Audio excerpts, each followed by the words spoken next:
Já está. Ok. Bom, então, muito boa tarde a todos. Vamos ver se vocês aguentam uma hora e meia de conversa. Basicamente, o que eu vou falar é sobre 5.000 anos de história da engenharia civil. Nossa profissão talvez seja das mais antigas da humanidade, começou há longos anos atrás, e é isso que vamos ver, perceber porque é que ela evoluiu e perceber onde é que nós estamos hoje em dia. Este é basicamente o índice. Como vocês veem, vamos desde o Egito até ao futuro, ao longo destes próximos minutos. Primeira coisa, antes de falar propriamente da história, é porque é que nós construímos, nós, a humanidade. Porque desde a pré-história que o homem constrói habitações, monumentos, pontes, mas porquê? Quais são os objetivos? Porque é que a gente constrói? No fundo, é esse o objetivo da nossa profissão. Ora, nós construímos por várias razões. A primeira é, e é a principal, são razões funcionais. Nós construímos habitações para abrigar a família das intempéries das condições ambientes. Nós construímos pontes para vencer obstáculos, para ser mais fácil atravessar um rio do que ir de barco no rio. Construímos estradas para ser mais rápida a nossa deslocação, em vez de ir por montes e vales. Portanto, a principal razão porque existe a engenharia civil é melhorar as condições de vida das pessoas. São razões ditas funcionais. Mas, simultaneamente, temos que ter outros aspectos em conta. E o outro, que é aquilo que vocês vão aprender a fazer aqui no curso, é fazer construções seguras. Porque não é uma habitação qualquer que suporta os fortes ventos. Vocês veem, sempre ainda ontem, anteontem, caíram não sei quantas construções, não sei quantos telhados. Portanto, é fundamental que as construções que nós fazemos tenham a capacidade para suportar os efeitos do ambiente, quer sejam ventos, temperaturas, etc., quer sejam cargas excessivas. Em particular as pontes, a gente tem que ter as pontes que aguentem com as cargas que lá vão passar. Mas há mais razões. E a terceira é termos construções duráveis. É fundamental que as nossas habitações não se degradem, que as estradas suportem o desgaste ou que os monumentos fiquem para a posteridade. Não se esqueçam que quando se constrói uma casa, em certa medida está-se sempre a fazer um investimento. E, no caso das casas, muitas vezes a vossa casa vai ser o maior investimento que vão fazer durante a vossa vida. Portanto, é fundamental que ele seja rentável ao longo da vida. Portanto, as vossas construções têm que ser duráveis. Têm que durar 50, 100 anos, têm que, de preferência, durar mais que as vidas do ser humano. Portanto, estes são os fatores principais que devem estar sempre subjacentes a todas as construções que a humanidade faz. Como é que a gente construiu? Quais foram os primeiros materiais? Os primeiros materiais com que trabalhamos, quando eu digo trabalhamos, foi toda a humanidade, foram basicamente estes três: a terra, a pedra e a madeira. E reparem que com estes três materiais nós construímos toda a civilização até ao século XVIII. Depois, no século XVIII, aparece um novo material pela primeira vez. Até lá, tudo foi feito com terra, pedra e madeira. A terra, que ainda hoje é utilizada em muitas construções, digamos, em países de pior desenvolvimento, mas nós também temos. Quem conhece o Alentejo, de certeza, já viu casas em taipa ou adobe. Portanto, mas se formos para os países árabes, por exemplo, apanhamos muita construção em terra. Vem no Iêmen, isto são casas do Iêmen, prédios de muitos andares construídos em terra. A terra foi um material que tem o grande problema de se degradar com facilidade, em particular quando apanha água. É por isso que ainda hoje em dia a gente vê construções em terra essencialmente nos países desérticos, ou cá em Portugal não é nos desertos, mas nas zonas mais secas, que é o Alentejo. Outro material é a pedra. A pedra é um material, na antiguidade, era um material mais nobre, mais resistente em compressão, mais durável. Mas tinha um problema, é que a pedra resiste bem quando é comprimida, mas se for tracionada, se a gente a puxar a pedra, ela parte com alguma facilidade. E, portanto, havia alguma dificuldade na sua utilização e foi com o aparecimento da solução em arco que originou o grande desenvolvimento da construção em pedra, os monumentos em pedra, que, como vão ver, foram a base da civilização romana.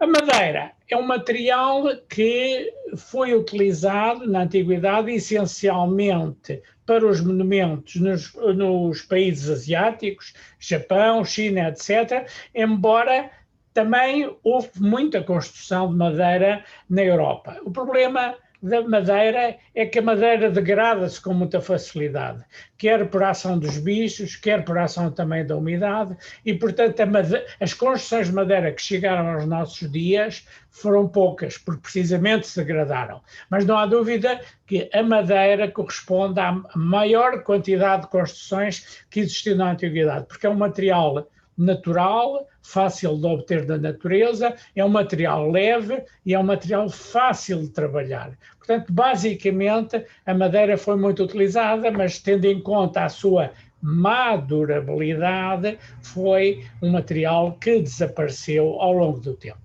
Prontos, e foi com estes básicos materiais, terra, pedra e madeira, que nós construímos o mundo, como eu disse, até ao século XVIII. Vamos começar então a ver as construções. As primeiras construções, tipicamente, onde os homens viveram, desde os Cro-Magnons, portanto, foram tipicamente as grutas. Começámos naturalmente por usar grutas naturais, grutas onde não há propriamente a atividade de construção, mas a forma das grutas, o arco das grutas, veio depois a influenciar, digamos, as construções posteriores. A primeira construção digna desse nome, a primeira construção que se conhece é um templo que existe hoje em dia na Turquia, que está datado de 9.000 anos antes de Cristo. Portanto, estamos a ver 9.000 mais 2.000 da atualidade, é uma construção com 11.000 anos. E o que é curioso é o que é esta construção. Esta construção é um templo e é isso que, curiosamente, marca o início da construção. Portanto, as primeiras construções que de facto houve foram templos. Repara que é um templo isolado, aqui à volta praticamente não foram encontrados restos de habitações, etc. Portanto, era um templo que por alguma razão havia uma divindade que era venerada, o que levou as pessoas a construírem o templo. Portanto, tem símbolos muito simples, reparem que é pedra, e chegaram ao nosso dia precisamente porque são de pedra, se fosse a madeira não tinha chegado nada aos nossos dias, e que permitiu originar, digamos, as primeiras construções. Estes templos vieram mais tarde a originar o conceito de cidade. Do templo isolado, o templo isolado passou a originar a cidade, ou seja, pensa-se que pelo facto de haver um templo, começaram a haver vendedores à volta do templo, começaram a aparecer pessoas que se fixaram à volta do templo, e a cidade mais antiga que se conhece, que é na Suméria, atual Iraque, é Uruk, de 4.000 anos antes de Cristo. Como é Iraque, vocês veem a situação atual, uma situação de guerra, e o aparecimento da cidade é algo de novo, porque até aqui tínhamos os chamados pastores recoletores, portanto eram tribos que apanhavam animais e pura e simplesmente viviam dessa apanha dos animais e da comida. Não havia agricultura. Este período corresponde ao aparecimento da agricultura, ao aparecimento da estabilização da civilização e o aparecimento da cidade. Qual é a grande vantagem? Enquanto que, quando se trabalhava com tribos, eram tribos autossuficientes, tinham que arranjar tudo, a cidade permite o aparecimento da civilização. Aparece o indivíduo que é especializado a fazer sapatos, a fazer armas, etc., e gera-se um intercâmbio entre as várias profissões. E aparecem naturalmente os agricultores também especializados. É neste período que aparece a escrita.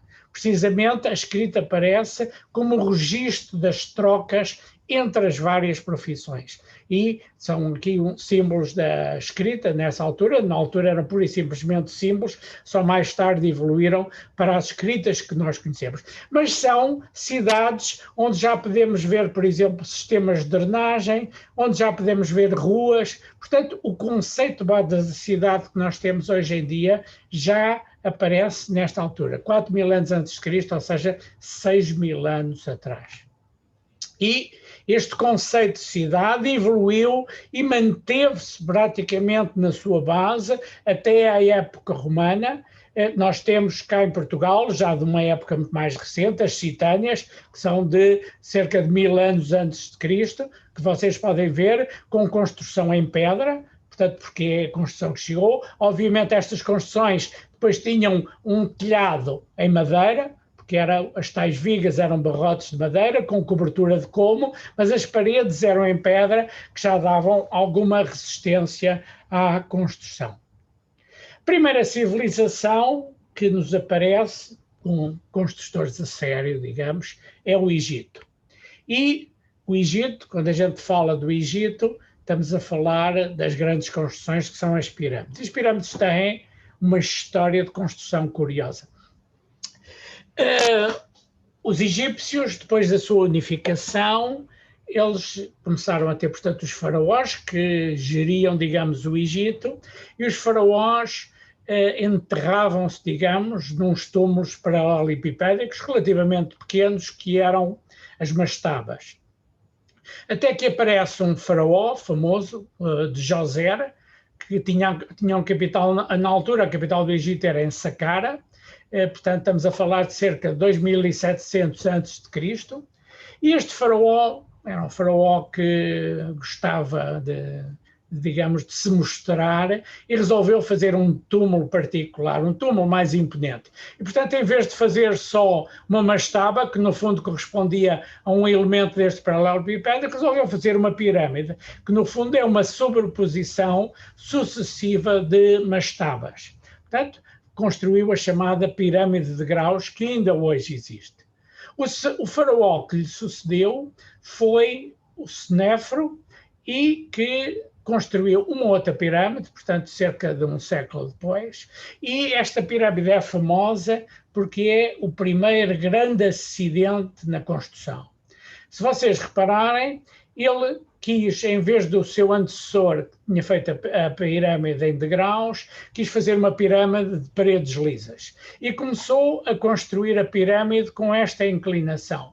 E o que aconteceu foi que, de repente, quando ele estava a este nível, começou a ver as paredes arrebentarem. E isto porquê? Porque não se pode fazer uma sobreposição de pedras com qualquer inclinação. Vocês sabem, por exemplo, quando estão na praia e querem fazer um monte de areia, a inclinação do monte de areia não pode ser qualquer uma, há uma inclinação máxima. Se tentarem pôr mais inclinada, a areia esfarela-se pelo monte abaixo. O mesmo acontece com as pedrinhas que são postas aqui. Mas o que é curioso é que isso foi percebido pelo engenheiro que lhe estava a construir a pirâmide e mudou a inclinação da pirâmide para uma inclinação que é compatível com o atrito entre as pedras e que, portanto, permitiu aguentar esta pirâmide parcialmente rebentada, digamos, até aos nossos dias. E isto permitiu definir a inclinação máxima com que as pirâmides podem ser construídas e que foi a inclinação que veio a ser adotada nas pirâmides seguintes, em particular na maior pirâmide que ainda hoje existe, que é a pirâmide de Quéops, em Gizé. Portanto, isto tudo, estão a ver, 2700 até 2600 antes de Cristo, ou seja, estamos a falar de 4 a 5 mil anos antes, há 4 a 5 mil anos. Reparem que a tecnologia para construir essas pirâmides não é fácil. As pirâmides eram feitas com pedras de calcário que eram retiradas de uma pedreira. Estão a ver, numa altura em que praticamente não havia metais, como é que se cortavam as pedras de uma pedreira.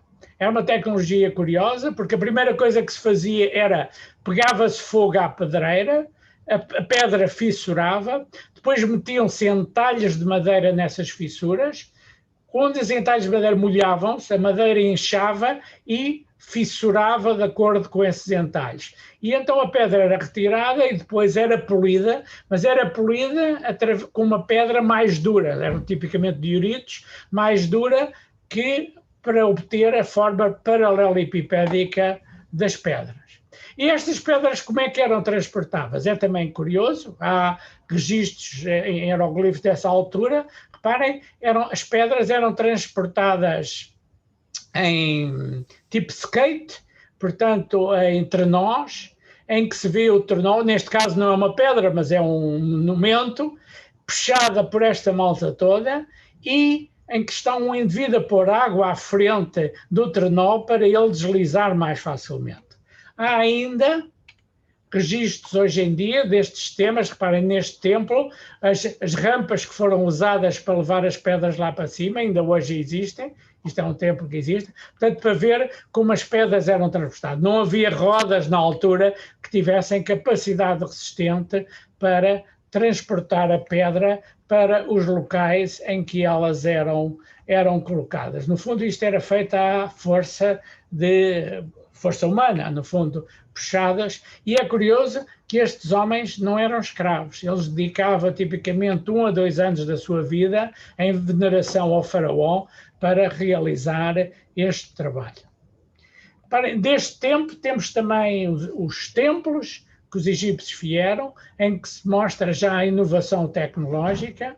Por um lado, como os tetos eram de pedra no monumento, o vão, ou seja, a distância entre as paredes e as colunas eram muito pequenas. Vocês reparem, isto é a altura de uma pessoa, portanto o máximo que se conseguia eram 2 a 3 metros com estas pedras, eram umas pedras enormes. Porquê? Porque a pedra não aguenta trações, e quando vocês têm uma pedra em flexão, ela tende a fissurar por baixo. Portanto, a solução para aguentar a pedra sem partir é precisamente ter grande altura e ter a distância entre os apoios pequena.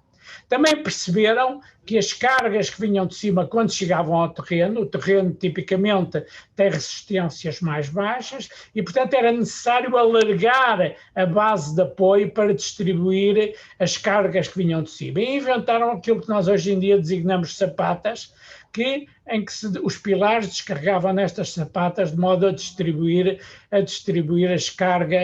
as cargas que vinham da parte de cima. Reparem que os pilares eram feitos de rodelas, pura e simplesmente postas umas sobre as outras, sem qualquer ligação. Outra coisa curiosa que aparece nos egípcios, embora fosse anterior já desde os sumérios que nos aparece, é o tijolo. O tijolo é uma revolução. Porquê que o tijolo é uma revolução? Porque, para começar, o tijolo é feito de barro, depois é pura e simplesmente ele é amassado, é misturado com palha. E porquê que é misturado com palha? Para, quando se põe nos moldes, ele vai secar ao sol e a argila retrai e tende a fissurar os tijolos. E a palha está lá dentro, que aguenta a tração, são fibras que aguentam a tração e evita que os tijolos fissurem. Pronto, e depois, de secos ao sol, obviamente com má qualidade, são então postos a construir as paredes. E, portanto, vocês veem que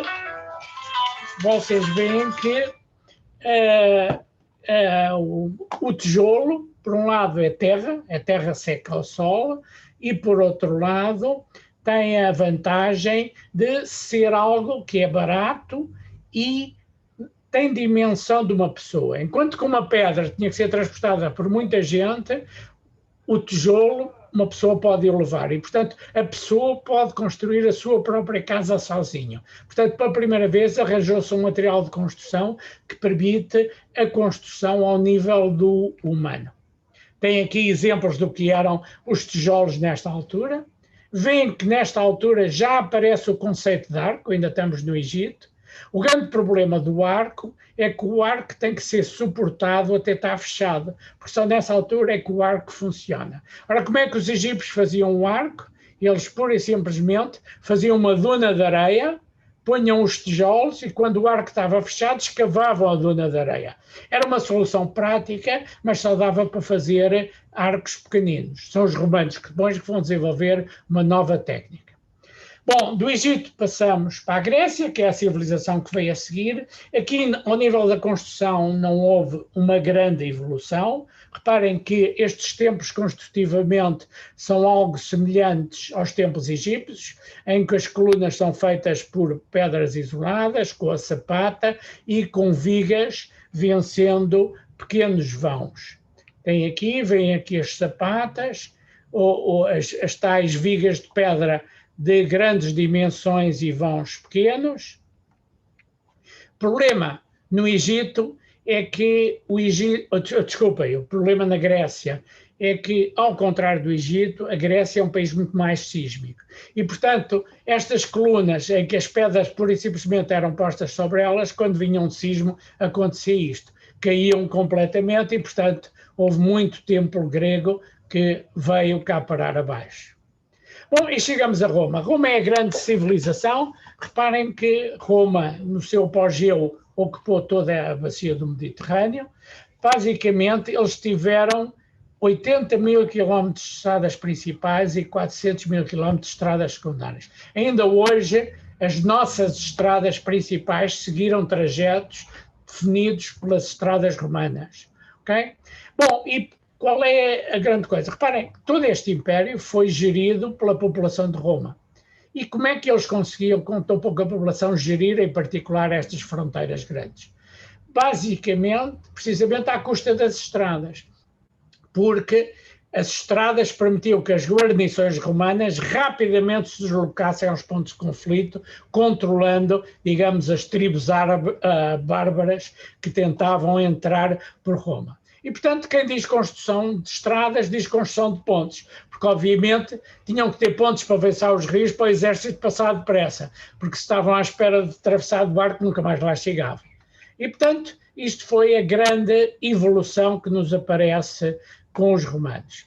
Primeiro, a construção de estradas que permitiam deslocações rápidas, quer de pessoas, cavalos ou carroças, portanto, há o grande desenvolvimento do transporte com carroças puxadas a cavalos. Ainda hoje existem restos de muitas estradas romanas que tinham os seus milenários, portanto, os quilómetros. E a grande inovação dos romanos foi o arco romano. Não foi o arco em si, porque, como viram, já os egípcios tinham arco, foi o modo de construir o arco.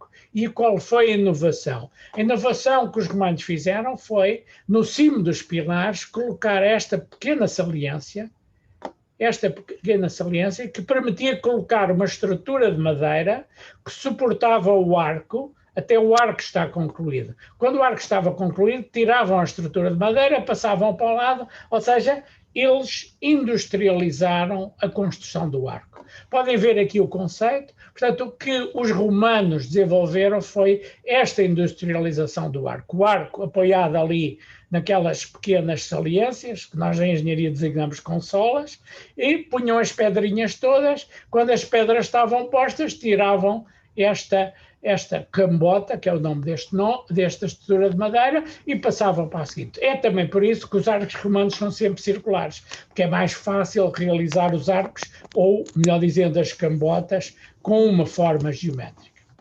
Outra coisa que os romanos desenvolveram foi a argamassa hidráulica. O que é a argamassa hidráulica? A argamassa hidráulica é uma cola para as pedras. Basicamente, nós hoje colamos as pedras com cimento. O cimento é um material que, misturado com água, gera uma cola que cola as pedras. Os romanos fizeram isso com uma cinza vulcânica da região de Pozzuoli, que eram chamadas cinzas pozolanas, que tinham essa característica. Misturadas com água, permitiam colar as pedras ou os tijolos. Portanto, eles começaram a colar as pedras ou os tijolos, o que dava uma melhoria na resistência sísmica das suas construções, porque já não estavam pedra sobre pedra soltas, começavam a ter alguma cola.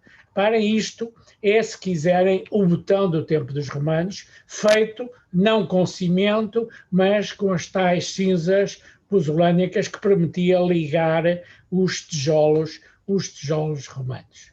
Outra coisa notável que eles desenvolveram foram a distribuição da água, portanto, o transporte da água. Portanto, na altura não havia canos, portanto, a água não se podia ser usada com o conceito de vasos comunicantes, e, portanto, quando atingiam um vale, a água tinha que ser passada em regime livre, ou seja, tinha que se fazer pontes para levar a água. Para esta estrutura toda, que é o maior aqueduto romano que existe, em Nîmes, esta estrutura toda era só para ter água lá em cima, ou seja, era para ter este canalzinho lá em cima, estão a ver? E, portanto, isto era feito com uma ligeira inclinação, desde a fonte até à cidade mais próxima, onde os romanos tinham água nos jardins, nas fontes, etc., e, portanto, tinham água utilizável nas suas cidades. Estão a ver? E, portanto, veem que os romanos tinham este sistema de transporte de água desde a fonte até às cidades, termas, etc. Outra coisa notável que eles fizeram e associado aos arcos foi as pontes. Portanto, eles realizaram pontes. A ponte mais famosa que fizeram foi esta ponte de Alcântara, que infelizmente está em Espanha.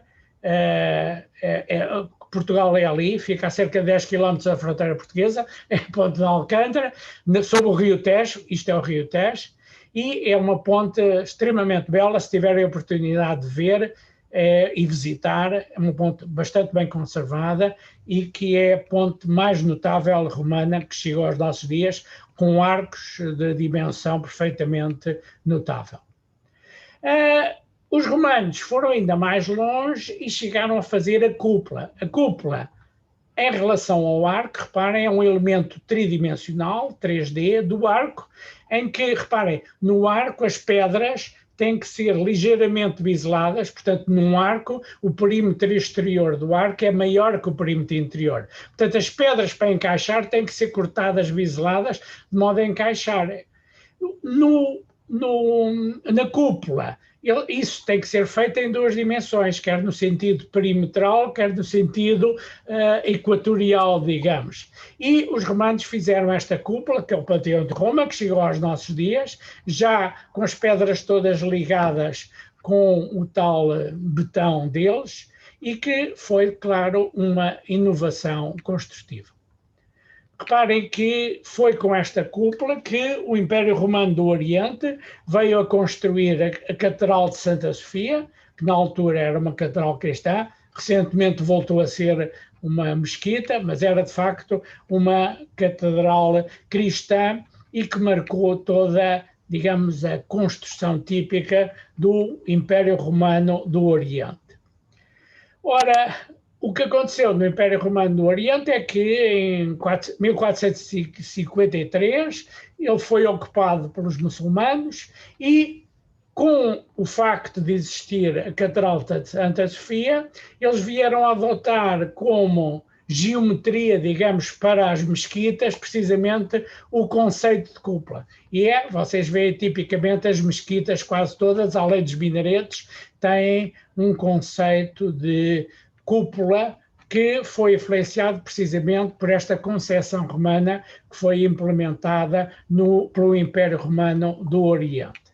Já no Ocidente, é curioso que as grandes igrejas que chegaram, cristãs, portanto, adotaram outro conceito, que foi o conceito do arco romano, desenvolvido em cilindro. Basicamente, tanto o arco romano, que deu no Oriente o conceito de cúpula, no Ocidente o arco romano foi prolongado na chamada abóbada de berço, e é por isso que as igrejas cristãs na Europa têm quase sempre o teto com esta forma, que originou o chamado estilo românico, que é o estilo que está associado aos séculos XI a XIII. Até que aparece-nos uma novidade de construção, que é o estilo gótico.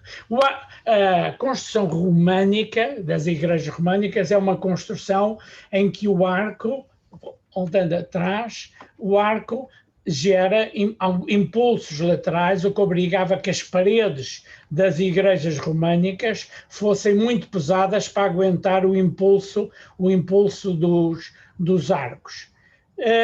E, portanto, estas igrejas românicas tipicamente são bastante escuras, não têm janelas, etc., precisamente para não tirar peso às paredes. Quando se entra no estilo gótico, o que acontece é que passamos a ter uma abóbada gótica, uma abóbada de ogivas, que passa a descarregar sobre pilares. E, portanto, o estilo gótico, que em Portugal está muito apresentado no estilo manuelino, vocês apanham, por exemplo, na Batalha ou nos Jerónimos, e que passa a ter uma cobertura com ogivas e, portanto, os impulsos exteriores, portanto, isto é uma catedral gótica típica, e os impulsos exteriores passam a ser suportados exteriormente à custa dos chamados contrafortes ligados por arcos botantes. Portanto, o conceito passa a ser que há uma abóbada gótica que descarrega em pilares, por sua vez vão descarregar para o exterior, ligados por estes elementos que são os arcos botantes e que têm os contrafortes no exterior.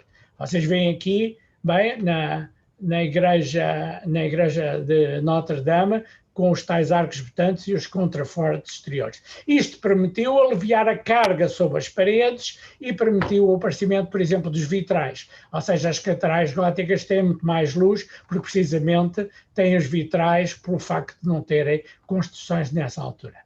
Bom, e continuando a evoluir, chegamos ao Renascimento, século XV, e aqui aparece-nos uma figura curiosa, que é o pai da mecânica estrutural. O pai, se quiserem, da engenharia civil, da mecânica de estruturas, que é um homem que ficou para a história por uma razão completamente diferente. Todos ouviram falar do Galileu, mas foi por uma razão diferente. É que o Galileu dizia que era a Terra que andava à volta do Sol e não o contrário. Foi a julgamento, lá teve que dizer, não, eu enganei-me, é o Sol que anda à volta da Terra. Pronto, e o que aconteceu foi que a Igreja exilou e só o deixou estudar ciências que não entrassem em conflito com a Igreja. Que ciências eram essas? Era a mecânica estrutural. E, portanto, ele escreveu os primeiros livros sobre a mecânica estrutural, sobre o comportamento das vigas, etc., e permitiu fazer com que se começassem a perceber melhor o comportamento das estruturas, as estruturas dos arcos, começam a aparecer geometrias standard sobre este comportamento e começaram, portanto, as construções a evoluir. Uma coisa que nunca evoluiu e é curioso foi as varandas. As varandas parece ser um pequeno elemento estrutural, mas na a varanda, eu pus aqui esta varanda de Verona, que é a varanda onde diz a história que o Romeu e a Julieta estavam a namorar, basicamente é um elemento de pedra que está fixo numa extremidade e livre na outra extremidade. Ora, isto faz com que este elemento de pedra fique com problemas à tração atrás e, portanto, fazer varandas em pedra sempre era um problema porque a pedra não resistia. O que fazia com que as varandas antigas sempre foram muito pequenas. É só com o aparecimento do betão armado mais tarde começamos a ter grandes varandas. Ou então usava-se, reparem, estes elementos salientes, usavam-se este tipo de contrafortes para aguentar estes elementos salientes. Sim, Jorge. É só para avisar que houve uma pessoa que saiu do Zoom e não está a conseguir entrar. Isso não posso fazer nada. Como eu gravei, depois ele pode vir mais tarde, é a única coisa que eu posso fazer.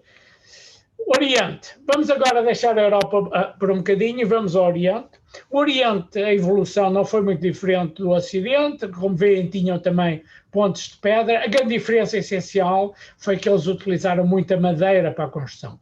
Isto são os templos no Japão. Veem que os templos do Japão não têm nada a ver com as igrejas europeias ou com as mesquitas muçulmanas. E porquê? Porque a madeira é um material que aguenta bem a tração. E, portanto, a consola que a gente não podia fazer nas varandas, aqui podemos ter elementos salientes de grande comprimento sem qualquer problema. Portanto, aparece, por causa do material que é utilizado, este novo tipo de construção nos templos. Obviamente que estes templos que existem hoje em dia, a madeira que existe neles já não é a madeira original, porque essa madeira degradou-se com o tempo e pouco a pouco foram sendo substituídas. Dando um pulo à América Central, é curioso, porquê? Porque a América Central, como sabem, até ao século XVI, praticamente, não teve contacto nenhum com a Europa. Portanto, a construção que ocorreu lá foi perfeitamente independente da civilização, digamos, ocidental. E o que temos, por exemplo, no México, são estas pirâmides, mas estas pirâmides não têm nada a ver com as pirâmides egípcias. Por um lado, são templos de adoração, enquanto que as pirâmides egípcias eram túmulos funerários, e por outro lado, elas eram construídas em terra. Os templos, podem ver aqui, eram tipicamente pirâmides de terra que pura e simplesmente eram revestidos a pedra. Portanto, não têm o significado construtivo que têm as construções no Ocidente. Outra coisa curiosa é que eles não descobriram um arco na pedra. Eles usavam aquilo que nós chamamos hoje em dia o falso arco. Ou seja, as construções deles, os templos, eram feitos com esta forma em V, que começava por ser travado, com barrotes de madeira, até juntar lá em cima e depois tirava os barrotes. Ou seja, as casas destas civilizações maia, mexicana, azteca, portanto, tinham os telhados em bico, o que é uma construção muito original. Tiveram algumas inovações, por exemplo, o comportamento sísmico destas construções é notável, há uma zona sísmica, e eles perceberam que era fundamental que as pedras estivessem muito bem travadas. Se vocês verem no Peru, Machu Picchu, etc., reparem, o corte das pedras era feito de modo a que as pedras entalhassem completamente, de modo a que quando veio um sismo, tudo isto jogava e eles tinham capacidade para resistir entre elas. Uma coisa curiosa que existiu nestas civilizações é que eles, apesar de conhecerem a roda, nunca tiveram carros. Portanto, tinham estradas, vocês veem, isto são estradas incas. O Império Inca teve uma dimensão, não digo do tamanho do Império Romano, mas quase, e, no entanto, não tinham carros. E porquê? A razão é uma razão muito curiosa, é que eles não tinham animais para puxar os carros. O único animal que eles têm é o lama, era o único animal nativo, e o lama é um animal muito instável, que não dá para puxar carros, e, portanto, pura e simplesmente, as deslocações eram feitas a pé em estradas deste tipo. Isto também, em certa medida, atrasou o desenvolvimento das civilizações da América do Sul. Bom, e com isto chegamos ao século XVIII, e no século XVIII aparece um novo material. O novo material é o ferro. O ferro é conhecido desde a antiguidade, mas o problema é que o ferro existia na natureza misturado com muitas impurezas. E a maneira de se tirar essas impurezas era aquecer o minério de ferro que queimava as impurezas. Ora, acontece que até o século XVIII essa queima era feita com lenha, portanto, carvão de madeira, se quiserem. E, portanto, ficava sempre com muitas impurezas lá embebidos. Ora, o que acontece no século XVIII é que numa zona de Inglaterra onde havia carvão mineral, coque, portanto, começou-se a aquecer o ferro com coque, o que permite atingir temperaturas muito mais elevadas e permite precisamente eliminar muito mais impurezas. E com isto obteve-se um material que já tinha a resistência quase da pedra e que era o ferro fundido. Isso originou o aparecimento de um novo material de construção. Como era mais recente, esta é a primeira ponte que foi feita do mundo em ferro fundido, que ainda hoje existe, é um monumento. Reparem que é um material, comparado com uma ponte de pedra, é um material muito mais leve, tem muito menos material, e com o aparecimento do ferro fundido, percebeu-se que o problema era um problema de temperatura do aquecimento, que se foi aumentando, e pouco depois aparece o ferro forjado, que é já um parente muito próximo do ferro fundido, do aço, e que tinha a grande vantagem de, ao contrário da pedra, já resistir muito bem, quer em compressão, quer em tração.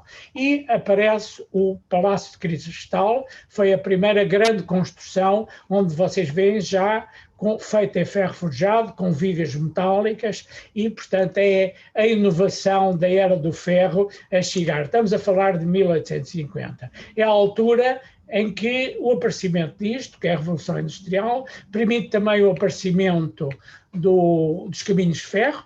Os engenheiros que até aí eram essencialmente militares passaram a trabalhar na construção civil, nos caminhos de ferro, e por isso passaram-se a designar por engenheiros civis. O engenheiro civil vem precisamente por oposição ao engenheiro militar. E aparece o Institute of Civil Engineers, da Inglaterra, é a primeira instituição de engenheiros civis, precisamente por volta de 1820. É o aparecimento da profissão com o nome que temos atualmente. Portanto, nesta altura, o aparecimento do caminho de ferro obriga à construção de grandes pontes, esta foi uma das mais famosas, estão a ver, 1850, construída nesse novo material que era o ferro forjado.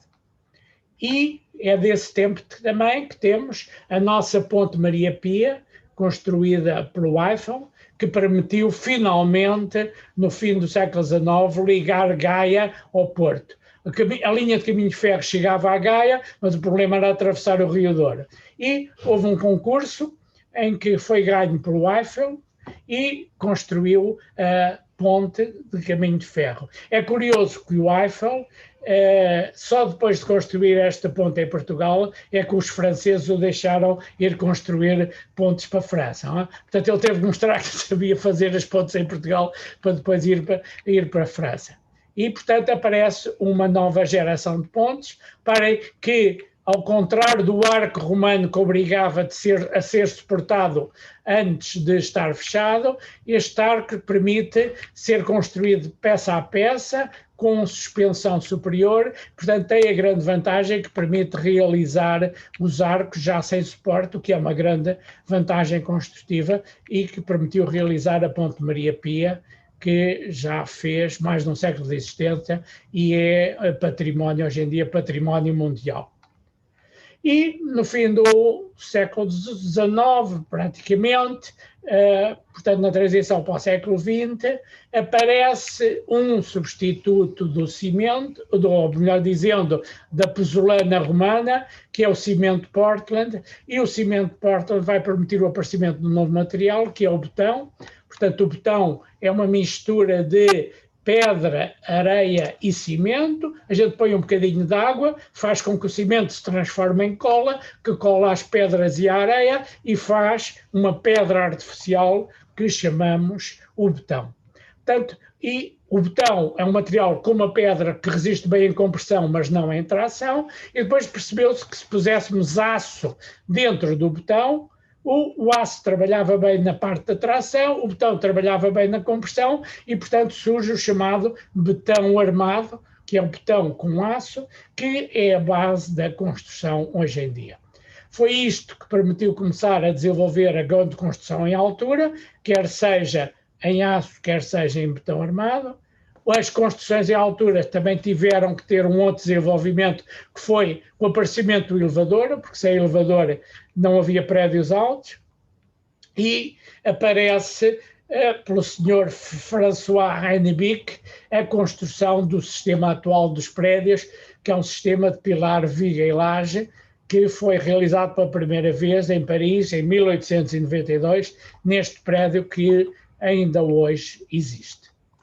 E Depois disso, ainda veio a aparecer, com o desenvolvimento do aço, uma nova tecnologia que é o botão pré-esforçado, que no fundo é o conceito, como o botão resiste mal à tração, se a gente o pré-comprimir, ele depois pode ser descomprimido para aguentar as trações, e foi desenvolvido por este engenheiro Francinet, o que permitiu realizar depois as grandes pontes em betão pré-esforçado e que são hoje em dia a tecnologia mais evoluída.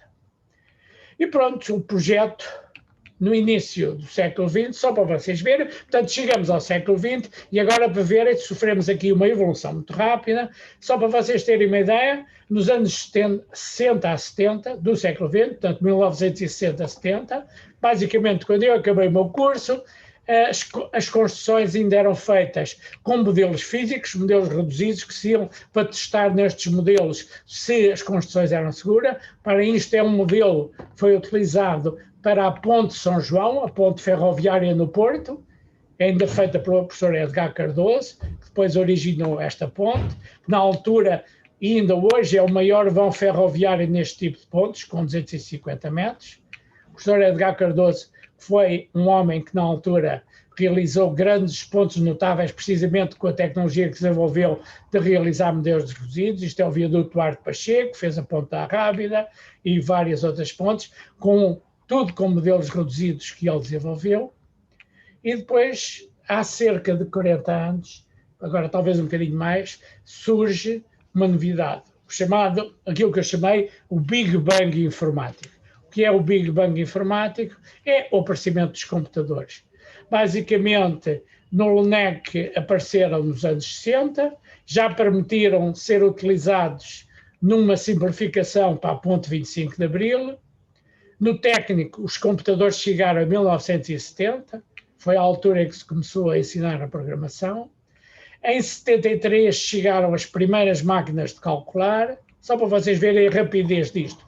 Em 76 começa-se a usar os métodos de elementos finitos, que é um método que permite calcular todas as estruturas em computador, e o programa SAP que vocês vão apanhar, que é o programa de elementos finitos que hoje em dia existe nos computadores portáteis, entrou no técnico ainda só para o computador principal em 78. Para isto são os modelos que já foram utilizados para a ponte de São João, que foi, no fundo, esta ponte foi a última grande ponte calculada com modelos físicos e a primeira grande ponte já calculada com modelos numéricos, é que eu tive, digamos, foi a primeira grande ponte em que eu tive a oportunidade de trabalhar. Portanto, estamos a falar dos fim dos anos 80. Em 85 chegaram os primeiros computadores portáteis, estes vocês provavelmente já não os conheceram, só se os viram em museu, os primeiros Macintosh, e as primeiras pontes calculadas em computador foram precisamente a ponte do Arado no Algarve e a ponte do Guadiana em Vila Real de Santo António. Foram calculadas aqui no técnico com estudos sísmicos, etc. E depois isto evoluiu, já se fazem os estudos aerodinâmicos sobre a ação de vento. Isto foram estudos feitos aqui para a ponte Vasco da Gama em 98. Já foram desenvolvidos sistemas de controle ativo em túneis de vento e pronto. Qual é o futuro? O futuro, meus amigos, na engenharia civil é como nos Jogos Olímpicos, é fazer sempre mais alto, mais longe e mais forte. Mais alto, cada vez temos construções mais altas. Neste momento, a torre mais alta ainda é o Burj Dubai, o Burj Tower no Dubai, com 800 metros, mas já estão em construção duas torres mais altas que esta, a bater os 1000 metros. Uma na Arábia Saudita e outra também no Dubai. O problema é que faltou o dinheiro a meio, portanto estão paradas, portanto não se sabe se vão avançar ou não. Esta está construída, já lá estive e posso comprovar que está construída. Mais longe, estamos a falar de pontes. A ponte com o vão maior ainda hoje é à volta de 2 km, que é esta ponte no Japão, que já construída em 98. E o mais forte são os novos materiais que estão a chegar, os carbonos nanotubo. Estamos a falar com resistências que chegam a ser 3 ou mais vezes mais fortes que o aço que a gente conhece. E, portanto, o futuro vai ser o aparecimento dos novos materiais. Reparem que foi sempre com o aparecimento de novos materiais que a engenharia civil deu os grandes saltos na construção. E estão-nos a aparecer os novos materiais em fibra de vidro, que não têm problemas de corrosão. Eu vi que vocês vão ter uma sessão só sobre estes materiais, que são materiais com grandes vantagens, muito mais leves e que começam a ser utilizados. No fundo, isto é plástico reforçado com fibra de vidro, o que tem grandes vantagens. Começam a aparecer novas técnicas construtivas, já se fazem túneis submersos pré-fabricados, em que estes elementos são feitos em estaleiros, depois são mergulhados e permitem fazer túneis. Os equipamentos de construção estão a aumentar todos os dias, permitindo equipamentos que permitem levar cargas de 2.000 toneladas ou mais, estão a ver? E, para terminar, eu ia voltar um bocadinho atrás, mas aqui, agora na nossa zona. Vocês verem como é que isto é aplicável aos edifícios da nossa Lisboa. Os edifícios que vocês têm na Lisboa, quando andarem a passear aí pela rua, agora começar a olhar para os prédios, nós tivemos basicamente uma construção medieval, antes do terremoto de 1755, que temos prédios que ainda hoje vemos em Alfama, Castelo e esses bairros típicos. Depois tivemos o sismo de 1755, o que obrigou a toda uma construção dita pombalina que existe, digamos, no centro da Baixa de Lisboa. Depois temos as avenidas novas, que correspondem ao desenvolvimento de Lisboa, ao crescimento de Lisboa no século XIX. Depois começa o aparecimento do betão até aos prédios atuais em betão armado. Só para vocês verem, isto é a Lisboa Pombalina, é uma construção irregular, paredes de pedra, pisos de madeira, portanto, uma construção muito irregular e que aos poucos tem vindo a ser reabilitada, muitas vezes em que se já assistiram os pisos de madeira que se degradam por alguns pisos com lajes de betão, mas o exterior continua a ser o mesmo comportamento. Portanto, é, digamos, à volta da zona antiga de Lisboa, que construiu toda a época medieval. Portanto, esta é a construção típica, por vezes tínhamos pisos de alvenaria, as paredes são interiores, muitas vezes são paredes de madeira, nos edifícios originais, que já cada vez há menos, com uma construção irregular. E depois, de repente, em 1755, tivemos um sismo, vamos ver se ele pega.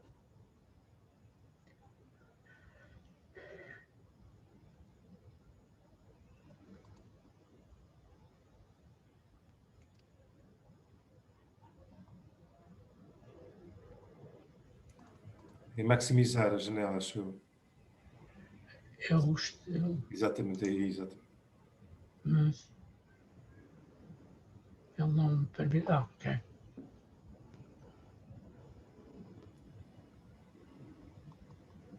Isto é só para terem uma ideia do que era a Lisboa medieval.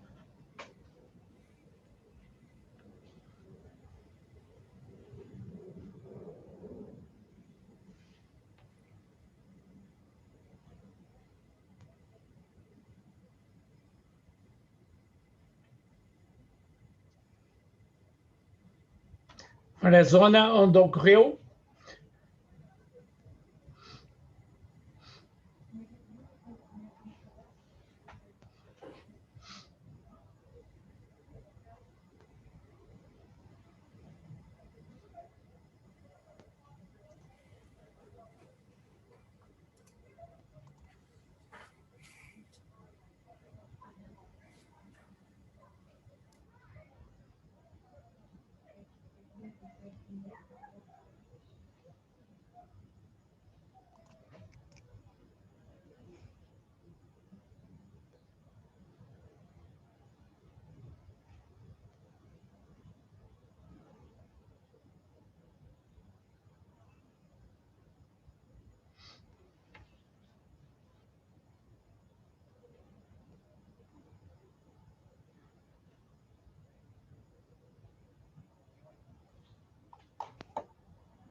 Professor Branco, o professor Branco está a ouvir? Estou. É que nós não estamos a ouvir. Pá. Não sei porquê. Bom, deve haver qualquer coisa. Mas pronto, não vai conseguir isto. Tem que sim configurar alguns.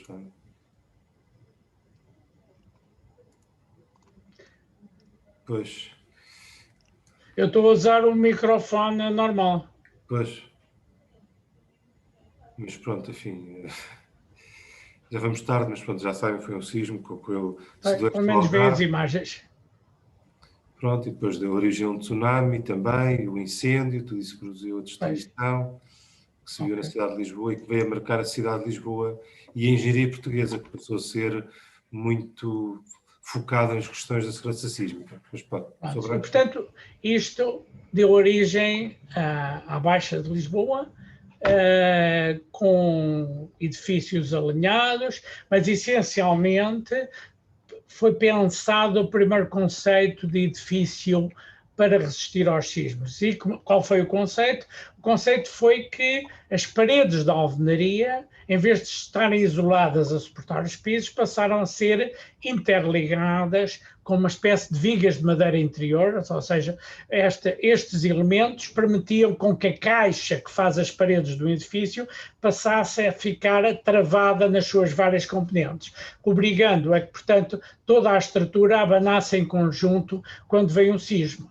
Na situação anterior, o que acontecia é que as paredes pura e simplesmente abanavam per si e os pisos desencaixavam-se as paredes e isto tudo colapsava. E, portanto, isto permitiu gerar todas estas soluções, reparem, com as tais treliças de madeira, que ainda hoje são visíveis em alguns edifícios em que foram reaproveitados.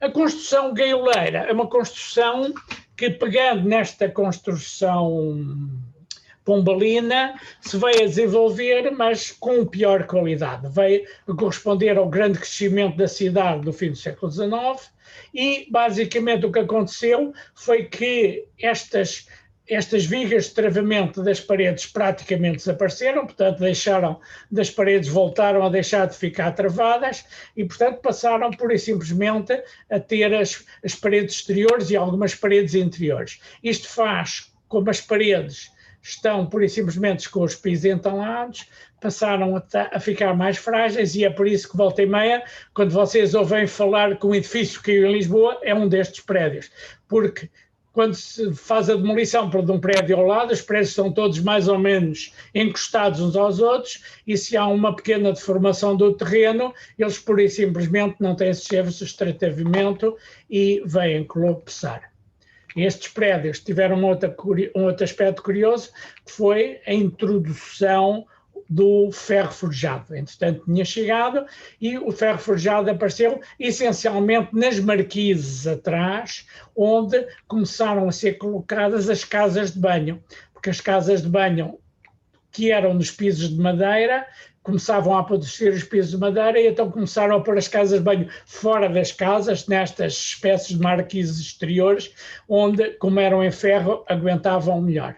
Finalmente, aparece o botão armado, volta de 1940, e o botão armado aparece precisamente nos pisos, o mesmo conceito, ou seja, ainda com paredes de alvenaria, paredes de pedra, mas em que as lajes já são em betão, e precisamente começam por ser utilizadas só nas zonas das cozinhas e casas de banho, precisamente por ser zonas com águas, e depois aos poucos foram alastrando e geraram, portanto, a ocupação total dos pisos. O facto de aparecer pisos em betão faz com que as varandas, pela primeira vez, comecem a ser grandes, porque o betão armado era um material que já permitia trabalhar em tração e, portanto, se vocês olharem para um edifício e tiver varandas grandes, claramente que isso significa que os pisos já são em betão.